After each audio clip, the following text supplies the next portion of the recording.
Oh, say, can you see by the dawn's early light what so proudly we hailed at the twilight's last gleaming, whose broad stripes and bright stars through the perilous fight o'er the ramparts we watched were so gallantly streaming, and the rocket's red glare, the bombs bursting in air, gave proof through the night that our flag was still there. Oh, say, does that star-spangled banner yet wave o'er the land of the free and the home of the brave?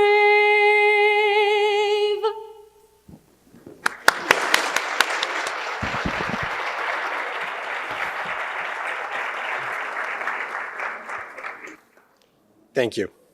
As most of you know, I'm Craig Snyder, the president of the World Affairs Council of Philadelphia. And to commence our program this evening, I ask you to please join me in welcoming to the podium Michael Farrell, the chairman of our board of directors. Michael.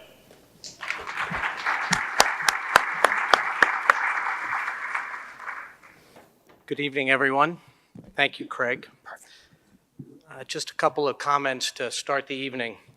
On behalf of the Council's officers and directors, it's my great pleasure to kick off this special event in observation of the 70th anniversary of both the World Affairs Council of Philadelphia and the North Atlantic Treaty Organization. We're delighted to have as our special guest this evening, Rose Gottemoeller, the Deputy Secretary General of NATO. Welcome.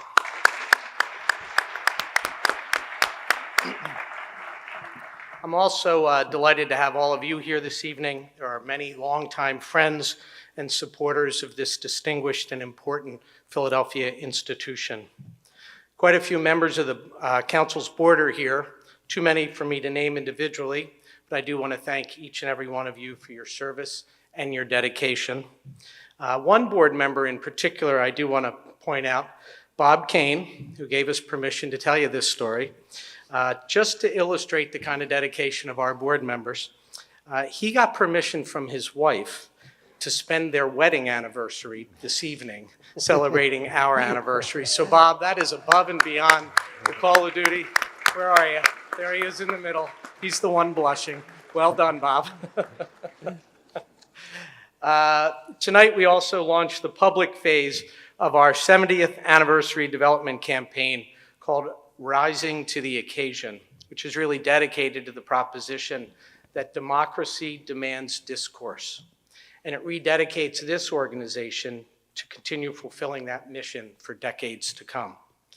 Regarding our campaign, I'd be remiss if I didn't pause to thank one board member in particular, John Walsh, who has chaired this effort. I think John is here.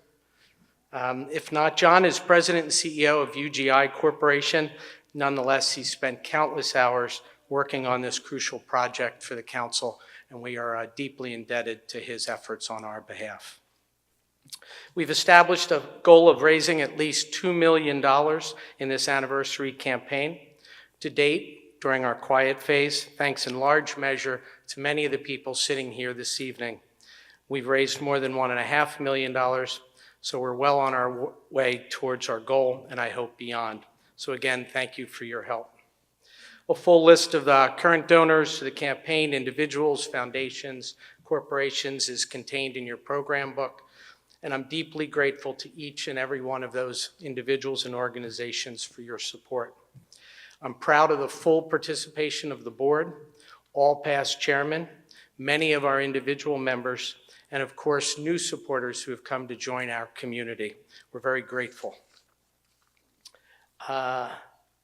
This evening's program is the third of our 70th anniversary signature series of events, and I'm thrilled to be able to stand tonight to announce that our fourth event will be on the important date of September 11th, and it will be with former Secretary of State Condoleezza Rice.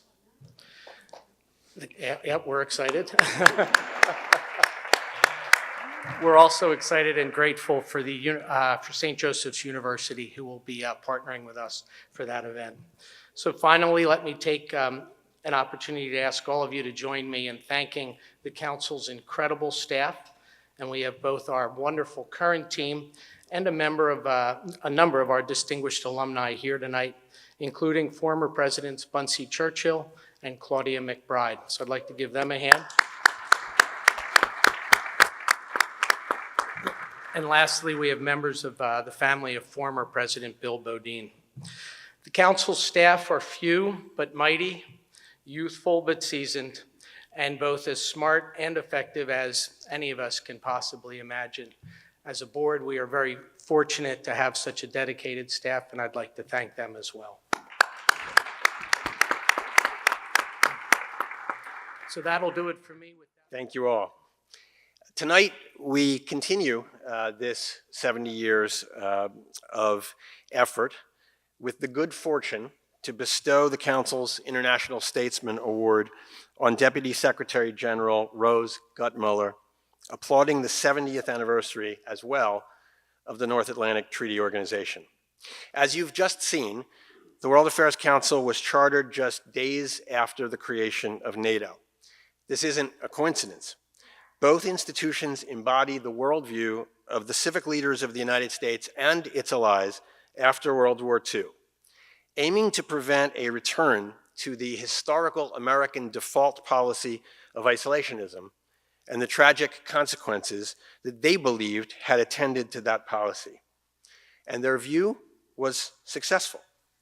Previously abiding foes, including France and Germany, became close allies with one another. Brutal enemies, like the United States and Japan, became indispensable friends. And ultimately, the evil empire of the Soviet Union dissolved. But nothing in human affairs is permanent. And we all know that the international order born after World War II is today under at least great stress, with contention on both sides of the Atlantic. On the front lines of these seismic events is NATO, with many pundits pronouncing the Grand Alliance on its last legs. It has to be said, however, when one takes the high ground of these 70 years of history, that the end of the alliance has been regularly proclaimed and predicted before, with each time the near death seeming real. And yet, here we are with 70 candles on the cake. A quick review, I think, is relevant. In the 1950s, when NATO was still quite new, there was the Suez Crisis, in which President Eisenhower actually aligned with the Soviet Union at the UN against the British and the French. In the 1960s, the Vietnam War, in which NATO allies declined to participate, while West Germany pursued normalized relations with the communist bloc, seemed to threaten NATO. In the 1970s, President Nixon unilaterally suspended the convertibility of dollars to gold, shocking Europe and upending much of the post-World War economic system, and Euro-communism stalked the continent. Then, under President Reagan, what seemed at the time a genuinely existential crisis for NATO over the deployment of intermediate-range US nuclear missiles in West Germany, Italy, and Britain. During the awful period in the 1990s of ethnic cleansing in Bosnia, NATO dithered for several years, unable to agree on a path of collective action, even in the face of the resurgence of unspeakable forces on the continent of Europe. It seemed that the post-Cold War relevance of NATO was questionable. And then the war in Iraq in the decade before this, during which US relations with France and Germany again grew rather toxic, with the French and the Germans partnering against the United States at the UN with Russia. So the current crisis is right on schedule. just about every decade. And when viewed through the lens of the real history, doesn't seem quite as extraordinary. But as all the financial services folks in the room will tell you, past performance is no guarantee of future results. So today's deep transatlantic tensions can't be ignored. But we present this award tonight with the conviction articulated by Senator John McCain in what became his last major public address, in which he spoke of, quote, the idea of the West, the idea of a defensive alliance aimed at common security and based on common values. And we provide this award today in appreciation of the resilience of that alliance in the face of all of these serious quarrels across the decades, including the current ones. The Council's International Statesman Award is our highest honor, not granted on a fixed schedule, but rather when we believe that events, a moment in time, and the work of a particular individual meet in an intersection of courage and vision that demands notice by the world. These criteria are apparent in even a quick review of past recipients, including Mikhail Gorbachev, Anwar Sadat, Yitzhak Rabin, Sebastian Pinera, and most recently, Petro Poroshenko. It is likewise apparent that our recipient tonight should be added to this list. So in recognition of her vital work, and on behalf of all of those she represents at NATO, it is my high honor and personal privilege to present to Rose Gottemoeller the International Statesman Award of the World Affairs Council of Philadelphia.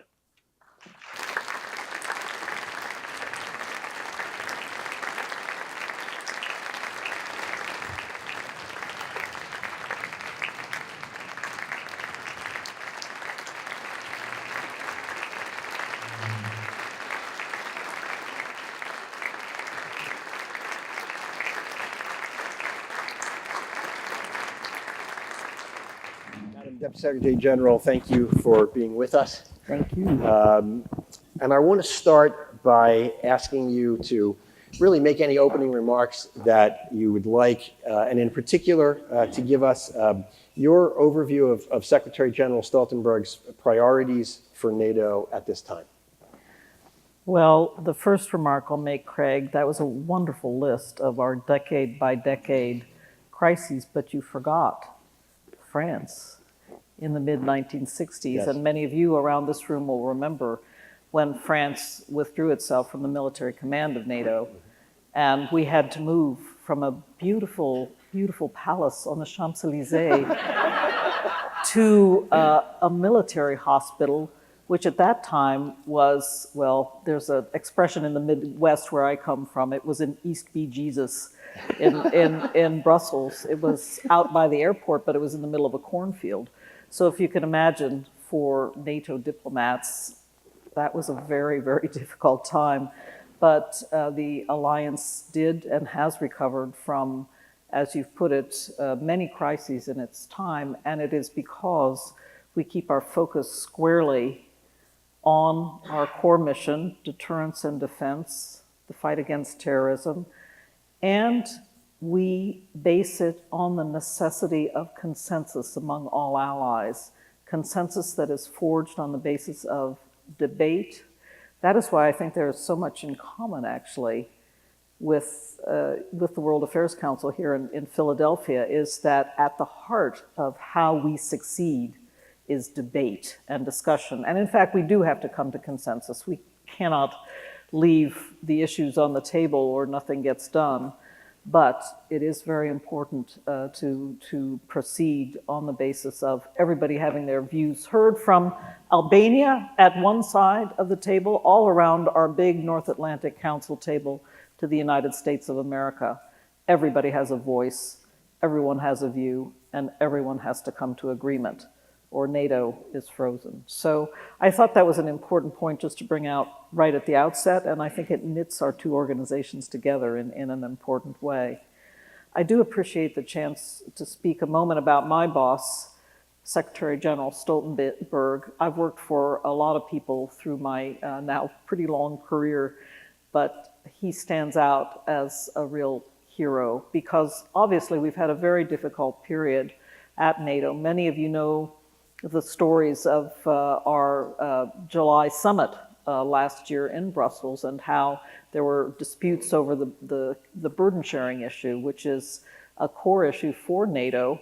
I love to give the quote that talks about freeloading allies and they're spending all their money on social welfare programs and they're not focusing on their defense budgets. John F. Kennedy, 1962.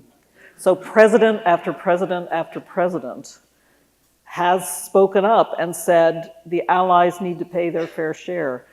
Finally, it's Donald Trump who has gotten their attention, but it has led to some stresses and strains around our North Atlantic Council table. I'll call it the NAC table. That's what the shorthand is.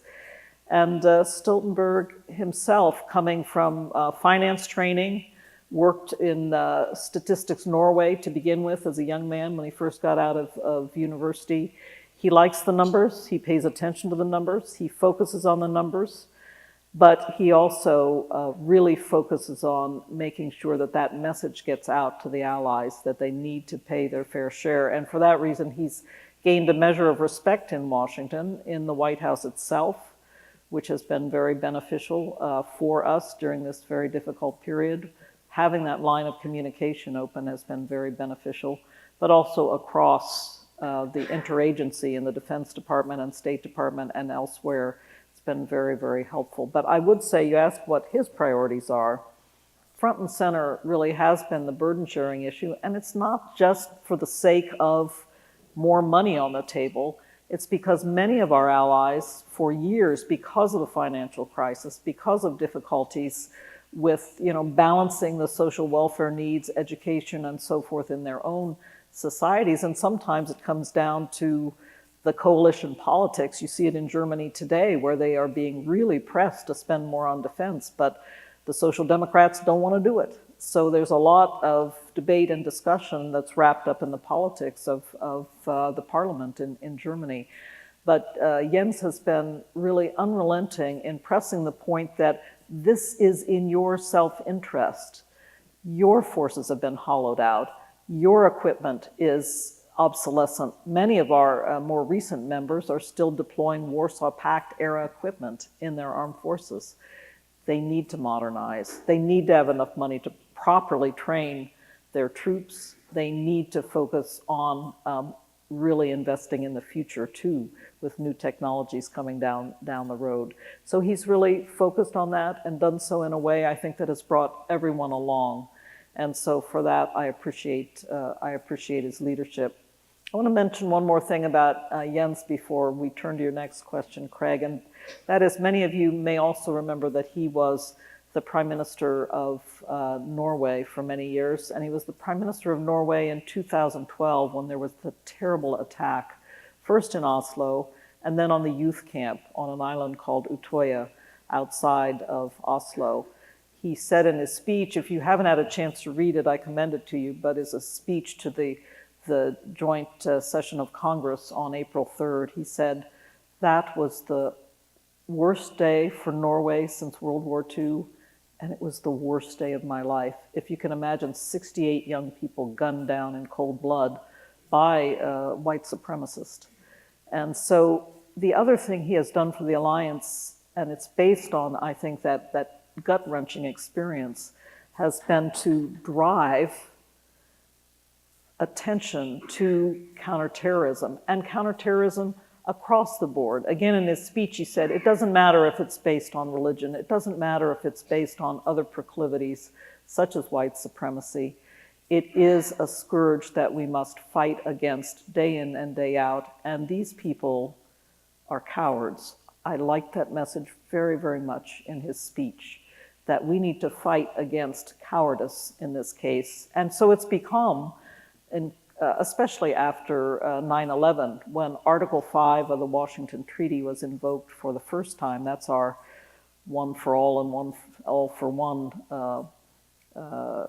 article from the treaty. We call it sometimes half-jokingly the Three Musketeers article. But in fact, it is, again, at the core of what the alliance does, that we come to each other's defense if we are threatened.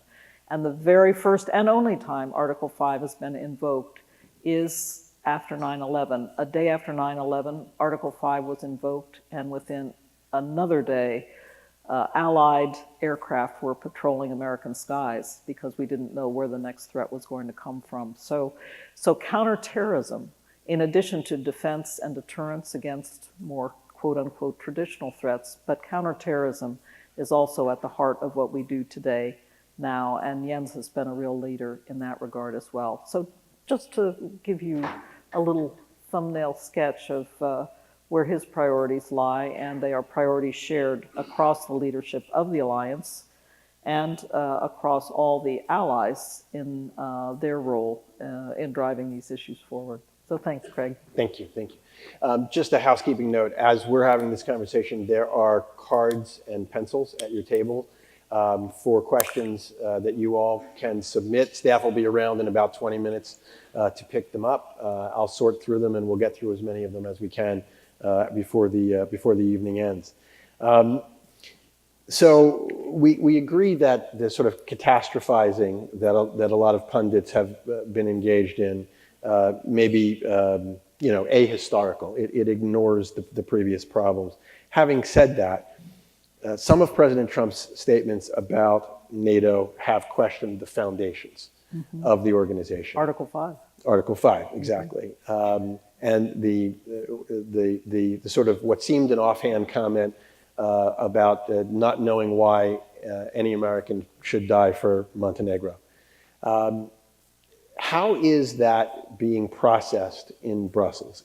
Is there a belief that it's just rhetoric and the fundamentals of policy continue, or is there a belief that rhetoric is policy? I think, it's been, for all of us, and I think for everyone across the body politic here in the United States, it's been a learning experience working with the current administration. I want to be honest about that. But I will say also that we have, at the heart of how we react to these kinds of critiques is this commitment. We are a defensive alliance. Our job is to prevent war. Our job is not to go to war. And when you look at countries like Montenegro, our newest member, or the Republic of North Macedonia, who we hope soon will be our 30th member, we see there the potential for a profound stabilizing role in the Western Balkans, which has indeed, and the president said it, it's been the tinderbox for so many years now, and your shots from World War I were very, very, I think, heart-wrenching in many ways. But so Western Balkans have been the tinderbox, but we see in the effect that NATO has on bringing stability and security. It was our original goal and plan that NATO as a defensive organization could bring stability and security, and we see that day in, day out. It is what our institution does. So NATO wasn't created to fight wars, NATO was created to prevent wars, and we see that happening. So that's how we think about this question that is raised about Montenegro. It's really what we have been able to do there already, and it's interesting to see the amount of investment, foreign direct investment that's flowed into Montenegro since NATO membership. It's a significant amount. And so it shows that when you bring stability and security to a country, to a region, prosperity follows. And so that's what we want to do, working together with the European Union, actually, because NATO can't do everything. We are a defensive alliance and we deal with military issues. It's the EU that comes in and helps to build the economy and build the democracies on a wider stage. But I think that's really what we try to focus on in messaging this and in the way we think about it. That is, our role is to bring stability, and the history we see from the whole life of the alliance is that we do bring stability in bringing defense and security. So you've pointed out the vast political, cultural, economic impact of NATO membership. But the alliance is first and foremost a military organization. Vladimir Putin has said that he could conquer the Baltics in 60 hours. I know you were once associated with the RAND Corporation. We had the war gamers from RAND as speakers a couple of years ago, right after they did their simulation of a Baltic attack. And as you well know, they concurred that the Russians could be in the capitals of the Baltics in 60 hours, and that the response of the alliance would then have to be a World War II style response. In other words, recapturing occupied territory as opposed to preventing the occupation to begin with, because the vast majority of our forces are 1,000 miles away in Germany or 5,000 miles away in the United States. Clearly, there's been an increase in forward deployment on the eastern edges of NATO, but the underlying reality seems to be that is symbolic, that it's a tripwire, rather than a force that could actually stop an invasion and therefore actually deter an invasion. Do you think we're doing enough? No, we're not doing enough, and I'll get around to that in a moment, but a tripwire is not nothing. And in fact, on purpose, these 4 battle groups that are in the Baltic states and 1 in Poland, they bring to that territory units from across the NATO alliance. I mentioned Albania being at one end of the table here. There are also Albanians serving in the Baltic states in units there. So from across the alliance, troops have come to be part of these battle groups. They are a deterrence tripwire, but in looking at them, Putin has to recognize that if he trips that tripwire, he is taking on the whole alliance. Every single ally is committed to that fight. And that's what that tripwire is all about. Now, we recognize it, and I'm impressed actually having come to NATO as Deputy Secretary General only in 2016. It was right after the Warsaw Summit when the decisions were made to put the tripwire in place. But everybody recognized the next step was going to have to be reinforcement and rapid reinforcement. And so the decisions that were made at our summit just this last July were all focused on the necessity of rapid reinforcement. That means a lot of work in areas we haven't been working before.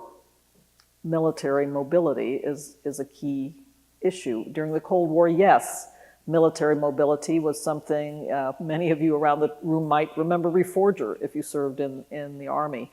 Back during the 60s and 70s, Reforger took place on a regular schedule.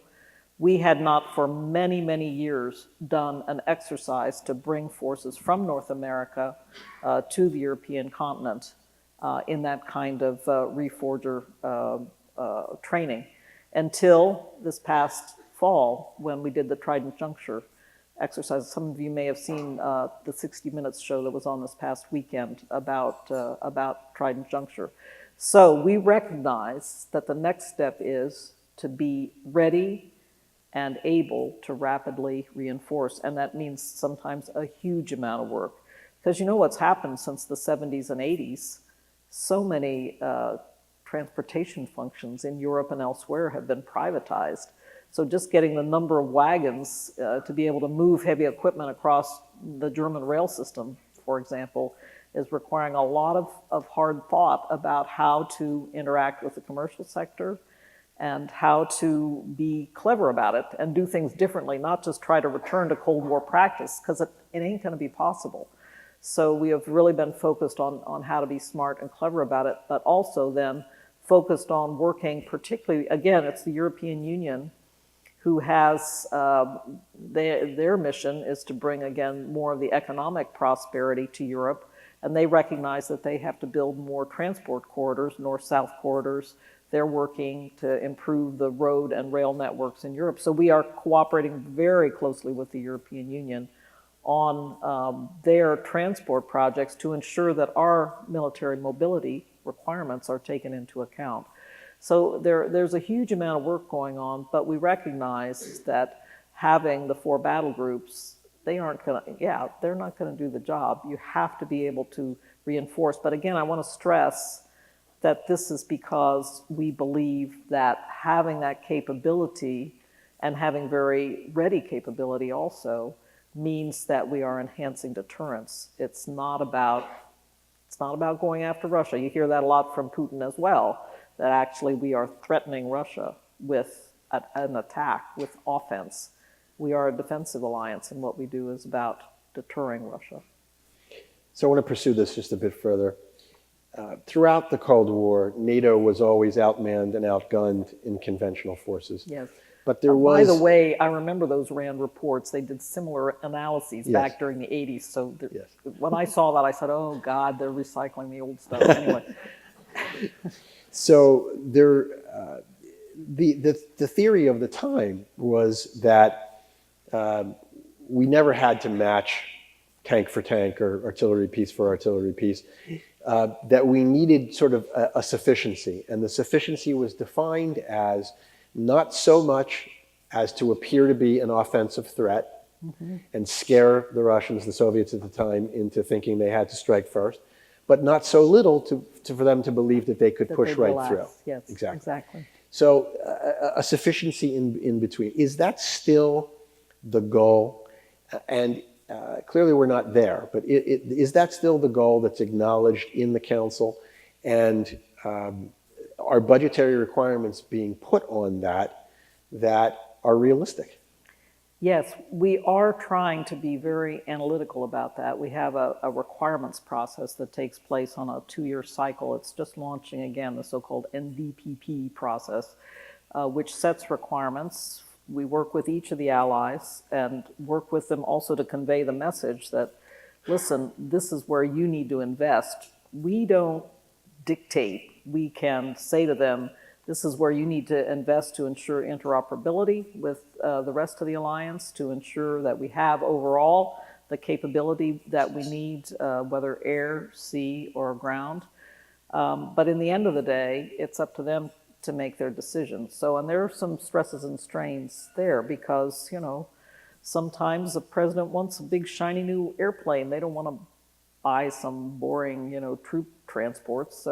So there are some tensions there that we have to work through, but we do try to ensure that in that requirements process that we take into account what their budget capabilities are, but then also try to, again, push forward on the pledges to spend more that they have made.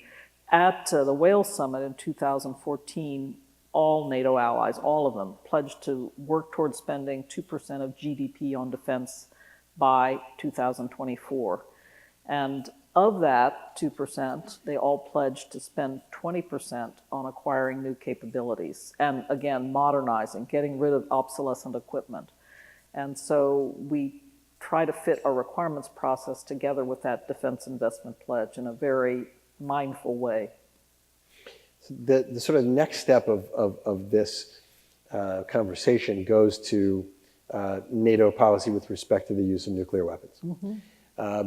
The history of NATO doctrine has been, we are outmanned and outgunned, but we reserve the right to use nuclear weapons on the battlefield if necessary. In recent years, the Russians have adopted new nuclear doctrine that calls explicitly for what they call nuclear, and I think in a sort of Orwellian way, what they call nuclear de-escalation. The idea that they would use nuclear weapons first in order to prevent escalation as they see it. Do you think that the risk of the use of battlefield nuclear weapons in Europe is greater now than it's been since the end of the Cold War? No. I do understand, of course, that the Russians have adopted the so-called de-escalation, escalate to de-escalate, as an option. I consider it, you know, again, not necessarily the main option by any means. But they do have a great deal of capability. And what worries me more is the broad range of very capable missiles they have deployed that are both nuclear and conventional. The Iskander, for example, which they forward deployed in Kaliningrad, has basically variants that are both nuclear and then conventional armed. These are these are very difficult systems. You know, if you're in the midst of a war, you don't know what's coming at you, nuclear or conventional. So we've had this problem before us for a long, long time, since the 1980s. It's nothing new. And for that reason, we have thought about deterrence as being a broad spectrum approach, that you have to have a broad spectrum of capabilities. Very capable conventional forces, including some highly accurate missile systems. They worry the Russians, very highly accurate missile systems. You have to have missile defense. You have to be able to defend as well. And your society must be resilient, and your armed forces must be resilient. You must have some redundancy to back things up, particularly on command and control, particularly on communications. But so you think about deterrence as not being focused in any particular category, like on the nuclear side. You think about it as being a wide spectrum. And in that way, you begin to, I think, have some hope that you can address these options that come forward. And frankly, I think that option came forward in the first instance in the 1990s because the Russians were so weak. One of the reasons I think, although it's been much in the literature recently and a lot of concentration on it, but I think that option has receded a bit because now they are stronger. And they do have a lot of very, very capable weapon systems in their modernization process. So they don't need to depend on that kind of very risky strategy if they should decide to disturb the peace. So the United States has pointed to those missiles in Kaliningrad as a violation of the Intermediate Nuclear Range Forces Treaty, and has withdrawn from the treaty, or stated the intention to withdraw from the treaty. Does that help preserve the alliance, or is that another threat to alliance unity and stability? This has been a very interesting chapter in the alliance history. Again, I liked your reference very much in the film to the INF original debate in the 1980s and what it meant. And you mentioned it also in your remarks. But it's actually not the Iskanders in Kaliningrad. It's a new missile that is called the 9M729 in Russian parlance. The NATO terminology is the SSC-8. It is a highly accurate ground-launched cruise missile that we've been detecting its testing program in the last, particularly since 2011 is when we detected that they were launching it as a ground launch system, which in fact was a violation of the treaty. And so when I came in as Undersecretary of State, I first raised this with the Russians in 2013. And we have kept raising it and kept raising it. Frankly, it got to be ridiculous, you know, that the Russians were stiff-arming us on this issue while they were hollowing out the treaty from the inside, and they've now deployed multiple battalions of this missile. So, you know, they are serious about undermining the treaty, and we say at NATO, and I think it's an important point to make, that the Allies are unified in their recognition that a treaty that is only being respected by one of the two parties is not a treaty that is effective. And so actually the Allies have been quite unified in supporting the United States on its approach to the INF Treaty. They have benefited, particularly in the current administration, by receiving very good intelligence information from the United States. And that has allowed each of the Allies to determine for themselves, independently, that this missile is in violation of the treaty. And that helps a lot with the Russians.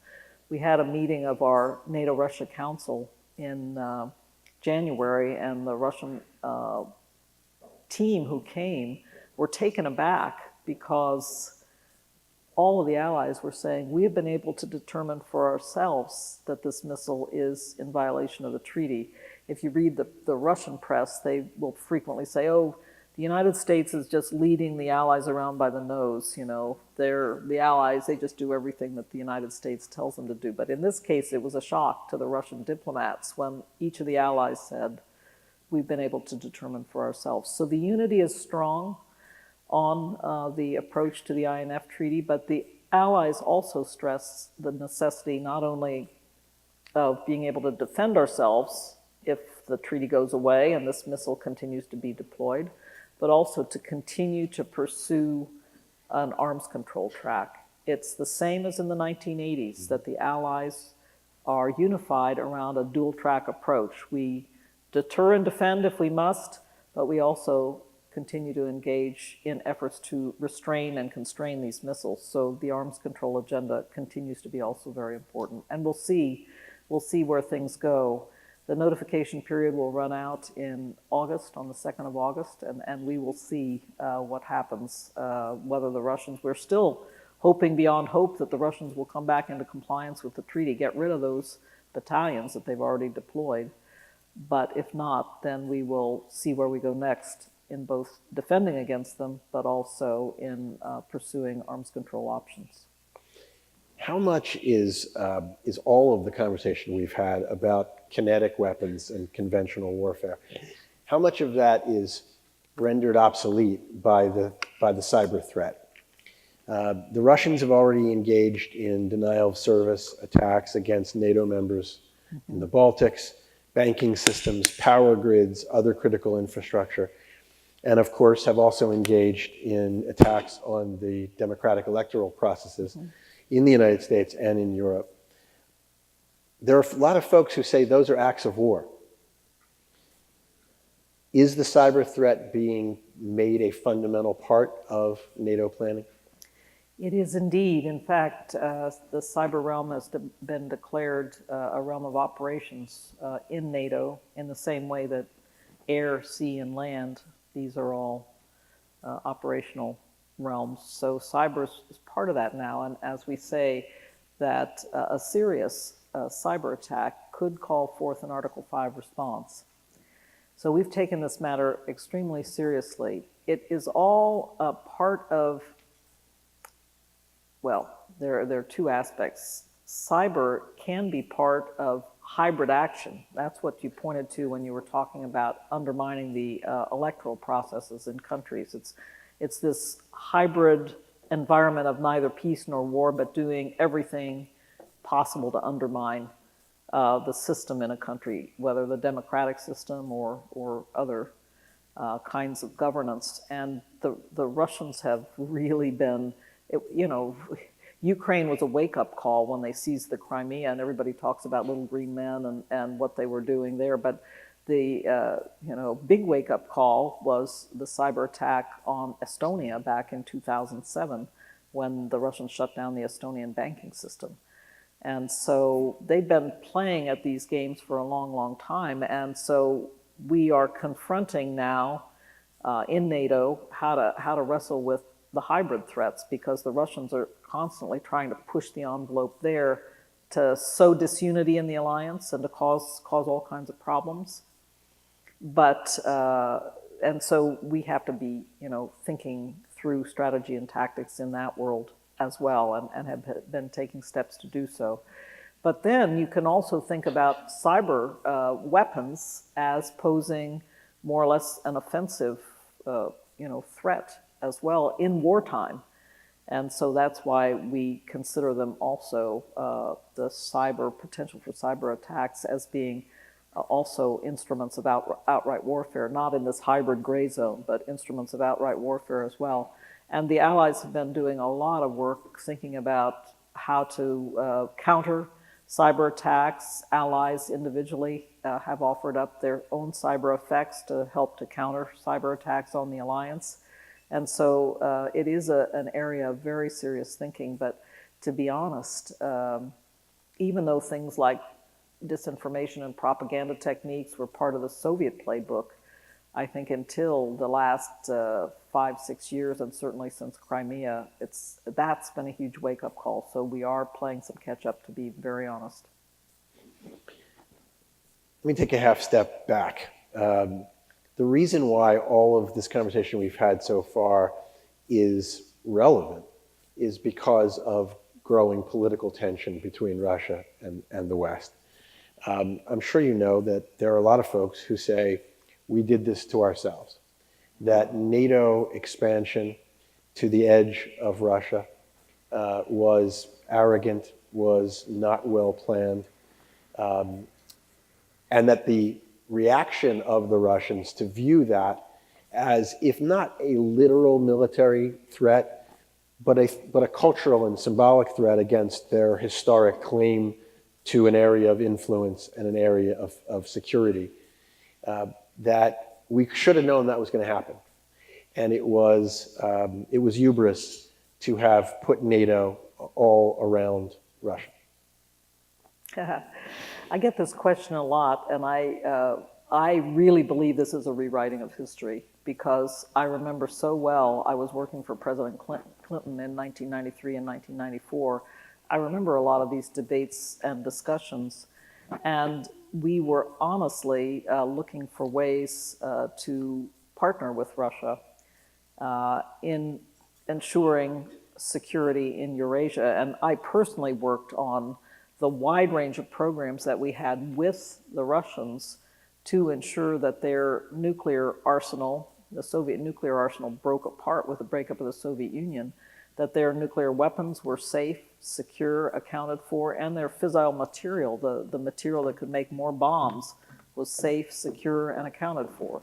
So we were working very closely with them in that first decade after the Soviet breakup. And when you look at the NATO-Russia Founding Act, you look at the meeting that was held in Rome in the mid-1990s, the whole point of it was to figure out a way to bring, everybody realized Russia was too big to swallow in NATO, but to try to bring Russia close to NATO in a cooperative partnership, and that was the idea. And so to this day, I get very impatient when I hear Putin complains a lot. You know, you came right up to our borders. You didn't show us the respect, et cetera, and that does not accord, in my view, with the history, and particularly the history of the NATO-Russia Founding Act and our efforts to engage with them in a cooperative relationship. Perhaps it was an unrealistic idea, given Russia's history, but at the time, Russia not only acquiesced, but was in full agreement with this effort to work together closely with NATO, and now they are rewriting history. We've talked a bunch about NATO being not only about common defense, but also about common values. Mm-hmm. Yet, many Americans now look at some NATO members as retreating into authoritarianism. Mm-hmm. So I want to kind of drill down a little bit, particularly with respect to Poland. About 10 days ago, the American ambassador to Poland tweeted Passover greetings in Polish and was promptly accused by leading figures in the Polish ruling party of having offended the Polish nation, including statements about treasonous Jews. NATO was created in the wake of the defeat of Nazism. Isn't there a profound internal threat to NATO if neo-Nazism grows within alliance member governments? Well, I spoke about white supremacist movements and so forth at the outset of my remarks. Any of those NATO stands for the fight against extremism of all kinds, whether it's religious-based or formed out of other ideologies. So anything that seeks to destroy countries and societies from within in that way, and particularly in the use of terrorist instruments, that is something that NATO is very, very opposed to.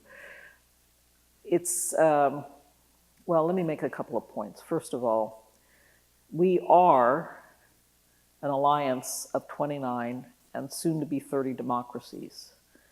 Those democracies range across the political spectrum, from the far left to the far right.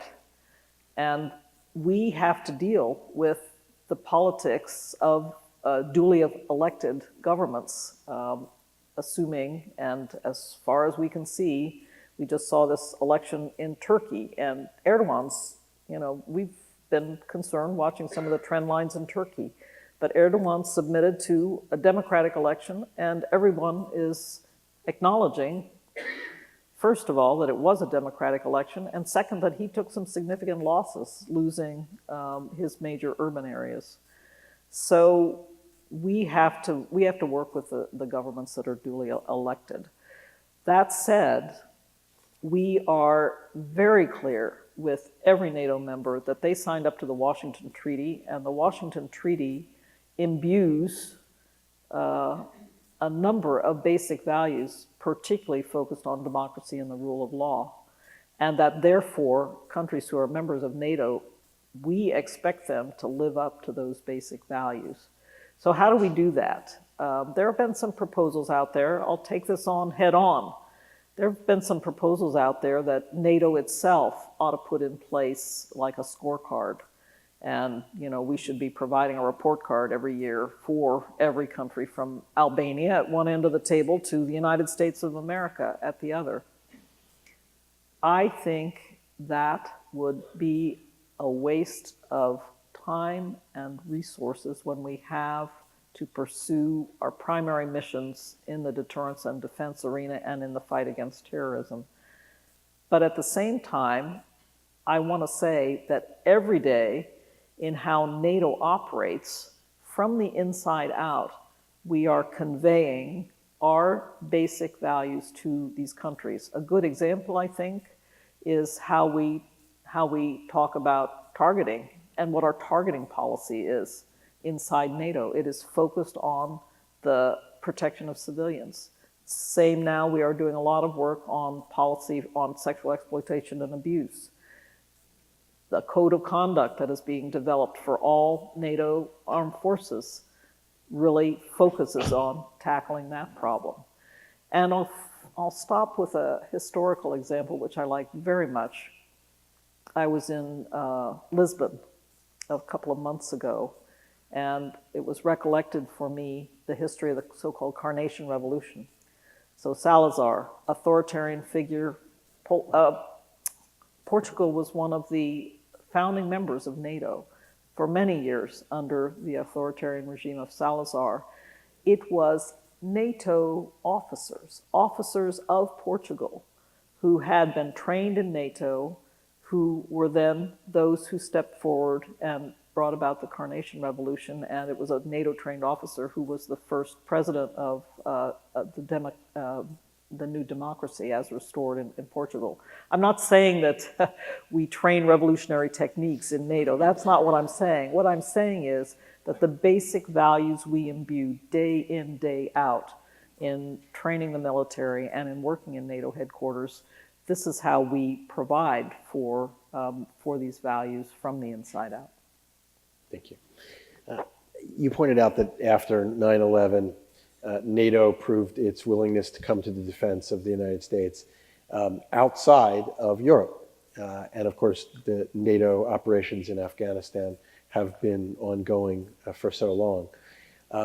Looking to the remaining bulk of the 21st century, isn't China the great geopolitical issue of the century? Can you envision a future in which NATO has a collective defense plan vis-a-vis China? No, because look at our name. We are the North Atlantic Treaty Organization. So, but that doesn't mean that that we are ignoring China by any means, because we're rubbing up against China. And so we need to have a policy, and we need to have lines of communication open with China. We have very much a discussion and a discourse in NATO of the challenges that China may bring. And talking about military mobility, the fact that they are building ports and so forth, including in Europe, and transportation facilities. Well, are they going to be up to the standards that NATO needs in order to be able to bring military equipment through there? If they own the port, are they going to somehow put in place rules that say you can't bring military equipment through this port?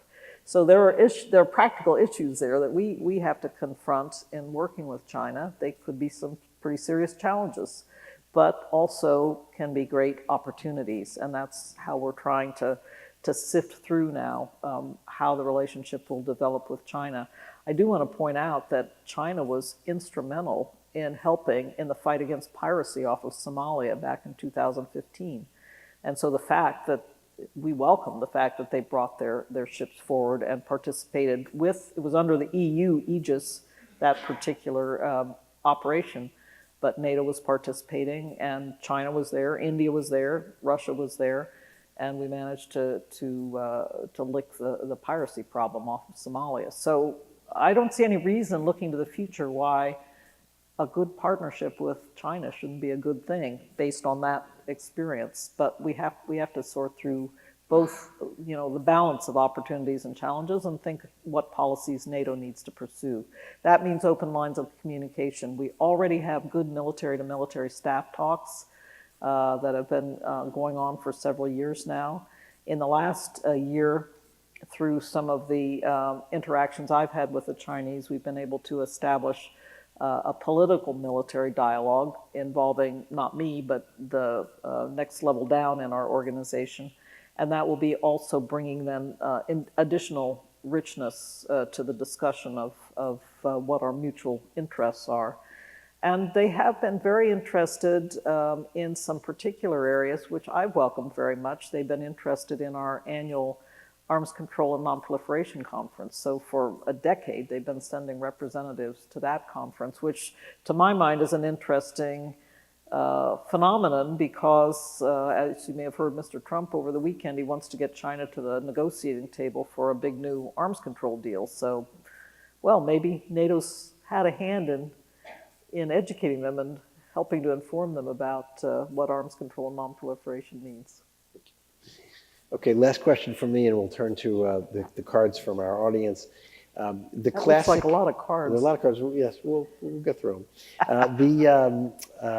The classic original formulation of NATO's purpose was that NATO was supposed to keep Russians out, Americans in, and Germans down. Mm-hmm. Do you think that statement of purpose still has relevance? And how do you think NATO's doing?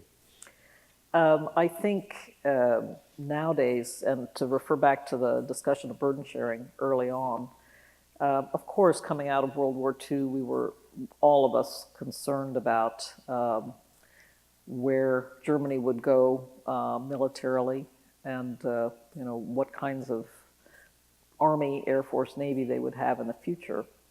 So that was the reference to, kind of keeping them in the tent, keeping them under control.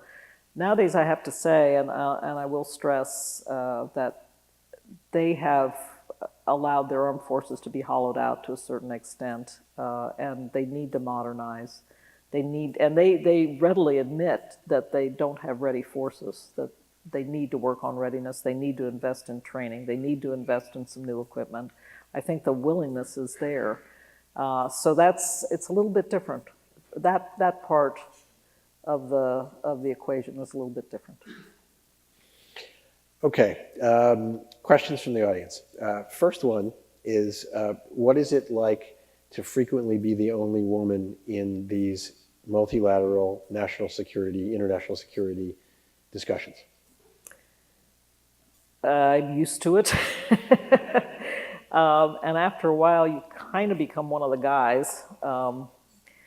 But it does mean that, and I think many professional women around the room would probably also agree with this statement, it does mean you have to be absolutely at the top of your game. You really have to understand the substance. You have to understand the issues. I'll never forget the first time I went to a conference with a bunch of Soviet generals. This was back when the Soviet Union was still in existence. And they weren't going to give me the time of day. And so I started talking about ICBMs and intercontinental ballistic missiles. And after a while, their jaws would drop, but after a while they closed their mouths. And after that, and after a couple more conferences with the Soviets, I became even one of those guys, from a certain perspective, that they were willing to talk to me about nuclear weapons issues. So in any event, it ain't easy always, but I'm used to it. Okay. We have a couple questions about President Trump's statements on NATO. Let me try to combine. Isolation used to be a minority opinion in the United States, but now it appears it may be a majority opinion. If there were to be an attack on the Baltics, the national security establishment would want to do what the treaty requires, but the president might not, and the president's ultimately in charge. So the question is, how much do you worry, particularly as an American in the high office of NATO, about the steadfastness of the American commitment? This is an important question, and it is, I think, one that worries many of us, is the United States turning inward. I do recognize the worry, and I acknowledge the worry is also present in NATO's corridors at headquarters. But we also see evidence to the contrary. Since the Trump administration has come into office, resources for the so-called European Reassurance Initiative have gone up, not down. There is more equipment, more American equipment coming in to Europe. There are more troops. Then, well, the last tank, that was a brief moment. The last American tank left in 2013. That was it. You know, Cold War, peace dividend, we were taking advantage. Now the Americans are bringing tanks and heavy equipment back to Europe again. So the physical evidence is of commitment. And so we have to bank on that in a way, Craig. We have a couple questions that are related about Ukraine. Mm-hmm. Questions basically go to, hasn't the Russian success in Ukraine shown NATO to be irrelevant? Haven't we emboldened the Russians by failing to do more in Ukraine? I think at this point it's really important to stress the difference between an ally and a partner. An ally, having signed up to the Washington Treaty, duly accepted, treaty ratified by all parliaments and legislatures inside the alliance, they have the right to the Article 5 guarantee, but our partners, importantly, do not. Ukraine and Georgia do not. Nevertheless, we do what we can to support them very strongly in terms of, first of all, supporting their Euro-Atlantic aspirations. Both have said they want to join both NATO and the EU, so we're trying to push them along the reform path to do what they can to eventually join the two organizations. And also then we support them in every way we can in terms of supporting what they need to do to defend themselves. And in the case of this Kerch Strait incident from last November, it's a good example of where the Russians really, for the first time, I took it as a very significant incident, a kind of step change in the Russian attitude. It was the first time a Russian in uniform fired, because we had the little green men, right? And they haven't admitted that they're in the Donbass. They never admit that they are running things in the conflict in the eastern part of Ukraine. But this event in the Kerch Strait was the first time that uniformed Russian, they were Coast Guard guys, fired on the Ukrainian Navy guys, and then took the ship and took the 24 sailors prisoner and took them back to Moscow. So this was a very, very serious upswing in the tension. And what NATO could do, and what we've consistently tried to do, is now bring our presence up in the Black Sea. We have 3 Black Sea littoral states: Romania, Bulgaria, and Turkey. They are all very active. We have efforts underway to train both the Georgians and the Ukrainians in naval and Coast Guard techniques. And we also have brought our presence up in the Black Sea so that we have, last year it was 80, I've got numbers in my head, that may not be exactly accurate, but it's about double the numbers. I think we went from 80 ship days in 2017 to 120 in 2018. So we've upped the number of presence days of NATO ships in the Black Sea. So those are the kinds of things we can do on behalf of our partners there, but they are not allies, so it's a little bit different. And I know the Russians recognize that. They recognize that it's different to attack the Baltic states than it is to cause mischief with Ukraine. Do you believe that Finland and Sweden should become NATO members? It's up to them. It's completely up to them. You know, the definition of who can become NATO members, they're European states who can contribute to European security. It's Article 10 of the Washington Treaty. So they are very close partners, and they have become closer in recent years, very much concerned about destabilizing Russian activity in the North and in the Baltic Sea. So they become closer and closer partners of ours. They are among our closest partners. But their national polity is not interested, at least yet, in NATO membership, so they haven't asked. It's entirely up to them. How will Brexit impact NATO? Well, the Brits have been very, very clear and firm in saying that they will continue their full commitment to NATO, and it's a way for them to really reemphasize their continued interactions with other European countries. In the security realm, they can clearly continue to work. They've always been leaders in NATO. So I don't see the impact on the interaction with NATO per se, but you know, there are a lot of changes going on now in Britain. Just tonight, I saw that the Defense Secretary, Gavin Williamson, has been asked by Prime Minister May to resign over an issue of leaking some documents. I won't comment on that, but there's a lot of upheaval for many, many reasons in London right now, and that is something that we are keeping a sharp eye on. They have super professionals. Their ambassador in NATO is fantastic, very, very, very good. But there's no question there is some, obviously, upheaval in the body politic in London. Does NATO have a role in the war against disinformation? Absolutely. Absolutely. And the way we try to respond to disinformation is with the facts. If you are interested, take a look at the NATO website, because we have a good set of tools there that talk about, myth-busting, essentially, myth-busting about NATO. A lot comes at us from Russia all the time, particularly from Russia, and so we try to get the facts out.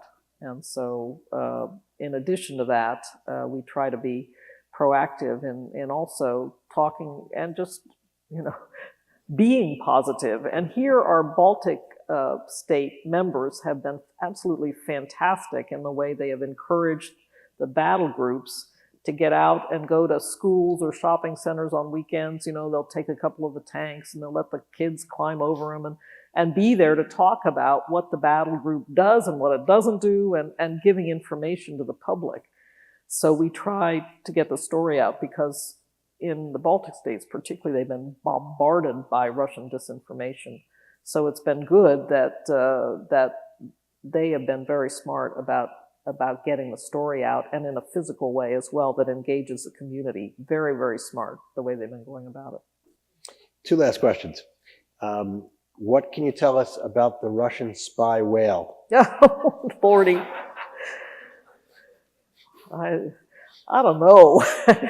I do know, that from the Soviet era, that they have long been training porpoises in the Black Sea, to, I don't know what exactly. I guess they do ground, undersea reconnaissance with them and things like that.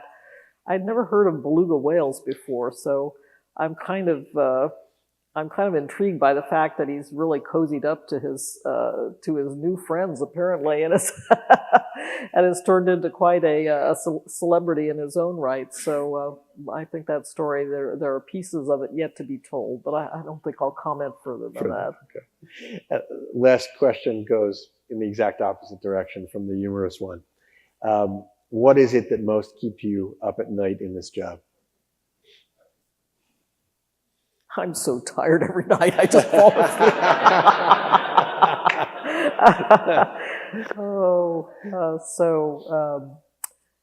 You know, I want to mention, we haven't really talked about it tonight, but I do want to talk about the direction of technological development. And thinking about where we are today in terms of, as I mentioned, some of our members are still deploying Warsaw Pact era equipment.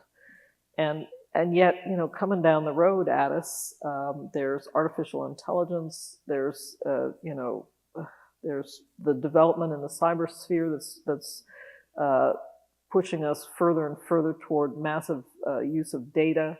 There are many, many developments in the technological realm that I think, and I fear, we are not taking adequate account of, and kind of can't move fast enough. And here there's been a long-standing disconnect between some of the allies who do have the resources and the capacity in country, the United States being example number one, has always driven the leading edge of technology in the alliance.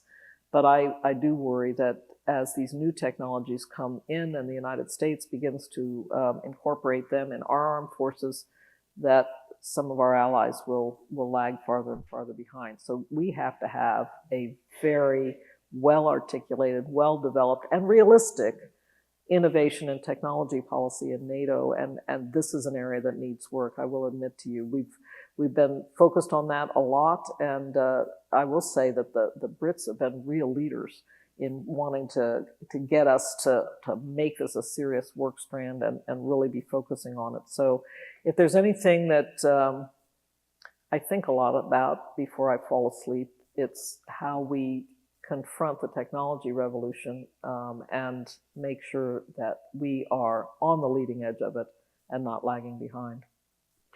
Madam Deputy Secretary General, thank you very much. Thank you. Thank you.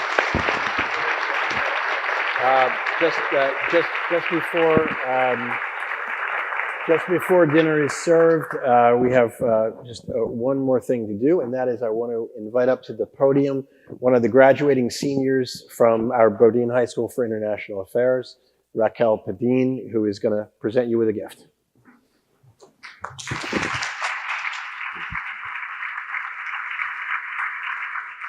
On behalf of the William W. Bodine High School for International Affairs, I am honored to present to you this small token of appreciation for your work toward global peace and security.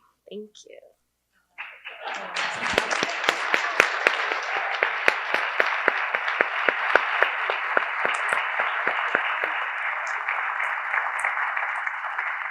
I will wear it with pride. Yeah.